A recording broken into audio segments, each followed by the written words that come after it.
everybody, Genesis7 here, bringing you another Sega Heroes video, and in today's character overview, we're going to be looking at Alyss Landale.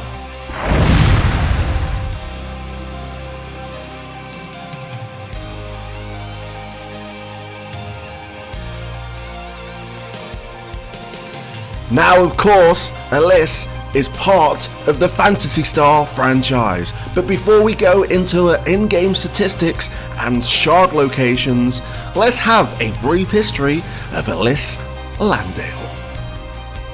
Alyss Landale, also known as Alyssa, is the main character of 1987's Phantasy Star. She is the heroine of the first millennium, saving the Algo star system from the evil influence of Dark Falz. And here's a fun factorino. Did you know Phantasy Star Online 2 is never gonna get an English release?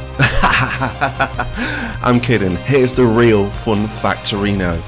Did you know a counterpart of Alyss Landale with the same name appears in Phantasy Star Online 2? In this game, she is a descendant of an ancient hero. Now, with Alyssa's history out of the way, let's have a look at where you can get shards for Alyss Landale. She can be found in the ultimate chest, which can be found in the shop menu, and you get 3 draws from this chest, but we're going to be concentrating on 2 draws. Draw 1, you have a 9% chance of getting 10 legendary shards, of which might be Alyss, it might be another legendary, so there is a small percentage of getting 10 Alyss shards from draw 1. Now, draw 2, you only have a 1% chance of getting 10 legendary hero shards, of which will be a smaller percentage to get Alyss. So you're going to be very, very lucky to be getting 20 Alyss shards from that ultimate chest. She can also be found in the arena chest, and she has a smaller percentage in this chest. She has a 0.25%, and this will net you 4 shards. So you have to be very lucky to get 4 Alyss shards from the arena chest. And she can also be found in the arena shop. This will cost you 120 mega arena tokens, and this will net you 4 Alyss Landale shards.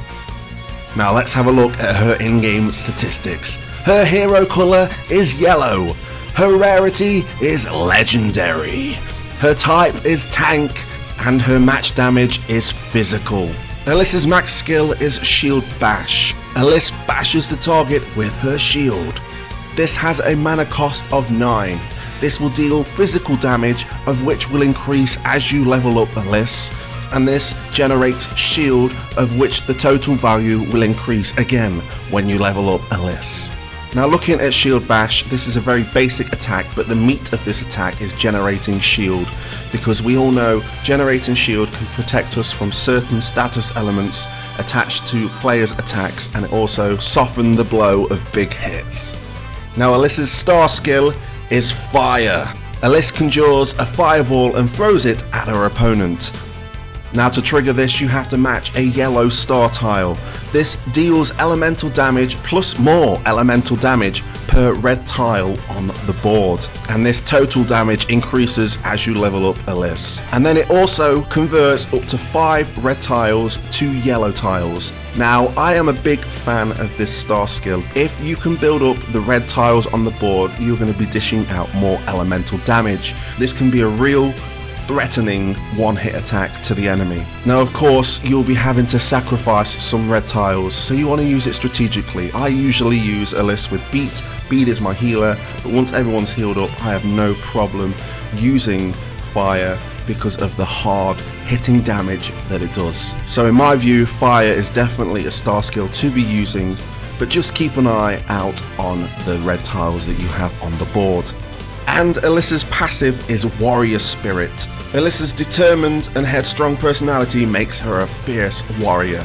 So when an ally or an enemy makes a match 4 or greater, this will generate shield. Now this has just seen a recent buff to the amount of shield that you'll get, and obviously this will increase as you level up the list. But this is a very decent passive to have because the chances of matching 4 or greater is quite common in a normal game, and this can be very effective in arena because we all know that the CPU, the AI, likes to do those 4 matches. So the more 4 matches that are happening in that arena battle, the more shield you are getting and the more damage you are soaking up. But even in events, Beyondering and Survival, this is a decent passive to have because you're going to be building up that shield, creating star tiles by matching up 4, and you'll be generating shield.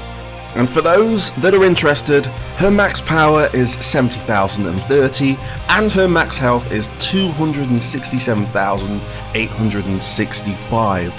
Now looking at Alice as a whole, she is a tank. She doesn't have some of the classic tank traits like taunt. She's all about building up the shield. If you've got the shield, you can soak the damage, you can have more opportunities to get your attack. Warrior spirit really comes into play, and you'll see the best of it in arena because of the AI and yourself making 4 matches or more. And again, you want to use fire strategically when you can spare the red tiles to be sacrificed. Remember, the more you have, the more damage you will do with fire.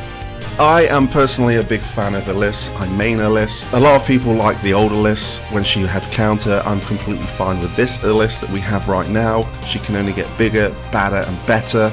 Thanks for joining me in this character overview for Alice Landale. If you haven't already, hit that subscribe button, hit the like button, hit that notification bell, support the channel, and until next time, I'll catch you on the flip side.